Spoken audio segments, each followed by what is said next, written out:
You want to make your first character, but you don't know what the heck any of this means. Why are there 2 rows for attributes? How do I pick a clan or get jutsu? What's the difference between uniques and talents? Well, don't worry, in this video, we'll take you through the basics and get you started on your first character. Follow this guide, and the crippling wounds you receive from fights will only be marginally life-threatening. What else are doctors for anyway? Anyways, let's get started. After locating the sheet in the character creation channel and making a copy, the first thing you can do right away is putting who you are. You may not know your character's name yet, but you can at least put in your Discord tag. Then you're going to want to pick a clan. We have a lot of these, and the list can seem daunting, but it's easy once you get an idea for what you want your character to do. Now, if you already know how you want your character to fight, then great. You can just pick a clan that does what you want, or post in general and have others find one for you. Slightly harder and more realistic is that you have no idea what you want to build, in which case the easiest way to decide is by looking through our many options. We'll save an in-depth clan deep dive for another video, but for now I'd recommend looking through the villages for one that sounds interesting. There are broadly 4 types of clans to look for. Taijutsu, who specialize in melee, whether through weapons, running hands, full Nelsons, or turning into a giant wolf to maul you.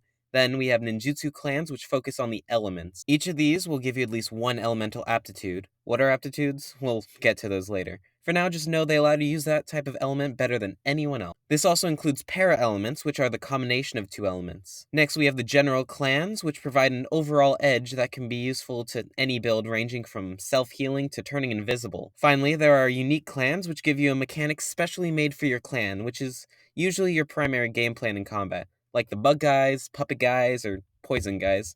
Next up, you gotta pick your uniques. To purchase them, you have anywhere from 4 to 6 unique points depending on your clan. You're also allowed a maximum of 2 creation uniques, and it's highly encouraged you take those, as they usually provide the strongest abilities for only 1 cost.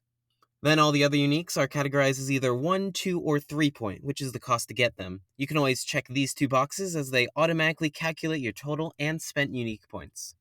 Uniques can improve your existing game plan like Skirmisher on a stealth build, or provide new ones like how Defender allows you to block attacks and interrupt.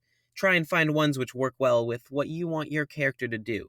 Make sure to consider 1 or more of the fatigue-related uniques, such as Indefatigable or Expansive Chakra, to prevent your character from exhausting themselves in combat. So you have your preliminary decisions made, but now we have to get to brass tacks. Attributes are the most important part of your character's strength. These are directly linked to your combat stats, and along with skills, determine what abilities you can take. If your opponent has much bigger numbers than you, then no amount of building is going to help.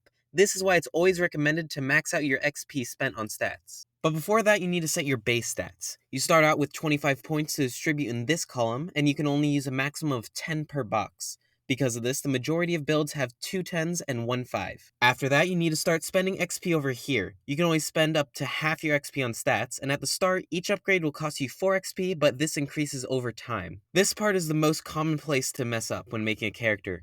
XP upgrades must follow the rule of 3. This means all numbers in the boxes must be within 3 of the next highest or lowest. For example, you could have your stats be 15, 12, 9, 6, 3, but if you want to put your highest up to 16, every other number needs to be increased by 1 to be within 3 of each other.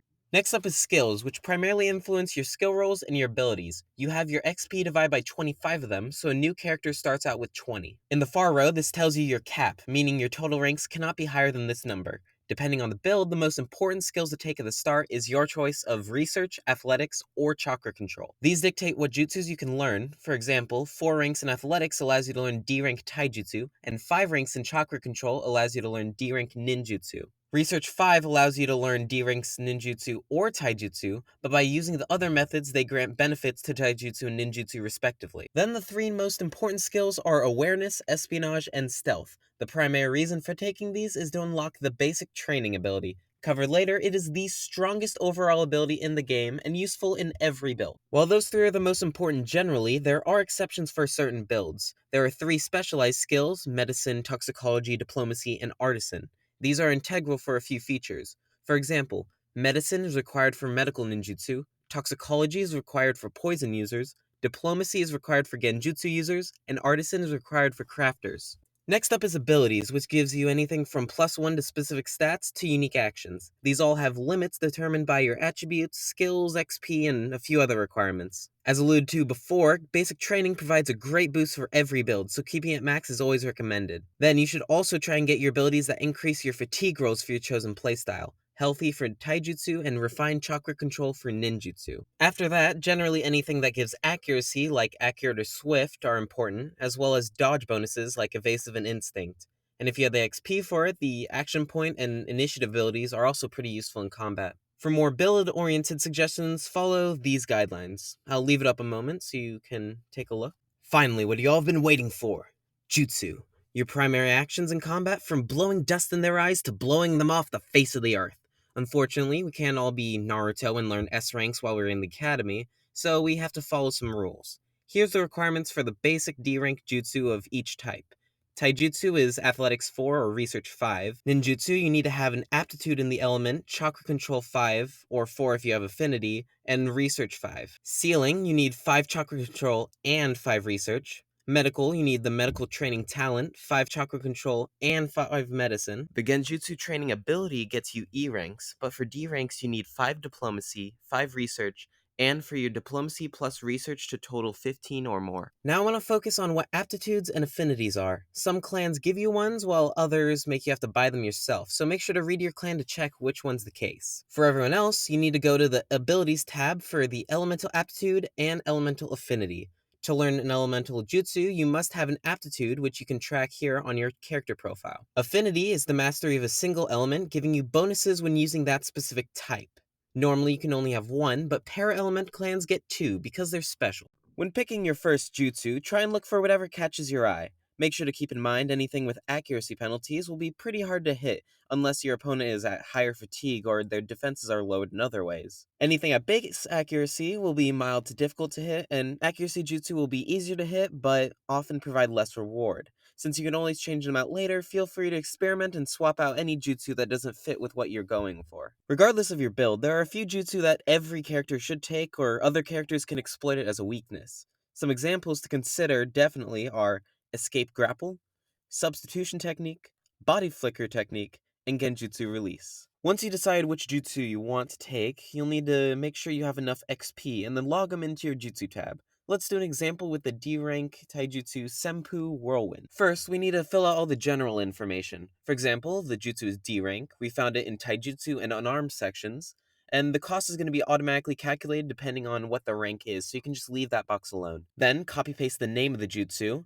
Moving on, in columns F through O, you input the details of jutsu. For the simple one, it has stamina 13, speed 13, area 2, and its damage is your strength divided by 10 d10. Next, fill in any important tags and extra effects, like how this jutsu is an opener and a 25% per partial.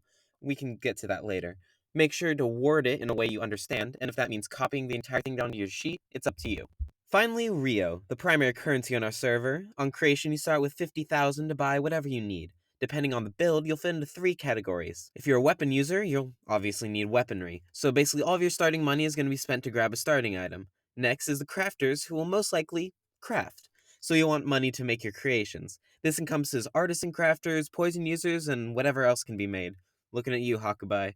Finally, is everyone else. If you don't have anything you need to spend on, then you don't really need to. But it'd be a waste to let it all rot in your inventory, so here's a list of the most useful items in any shinobi's toolkit. The bread and butter for dodging, it's flash bombs to blind your opponents and avoid any crucial attacks. Soldier pills, which recover fatigue, though you can only use one per fight, making a massive difference in life or death scenarios. First aid kits are pretty underrated and can come in handy during missions if someone gets a wound.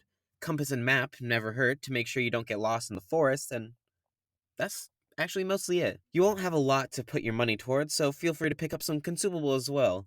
Feel free to use them since you can always buy more. We do also have some player-made shops, and you can give those a check, but that's kinda it.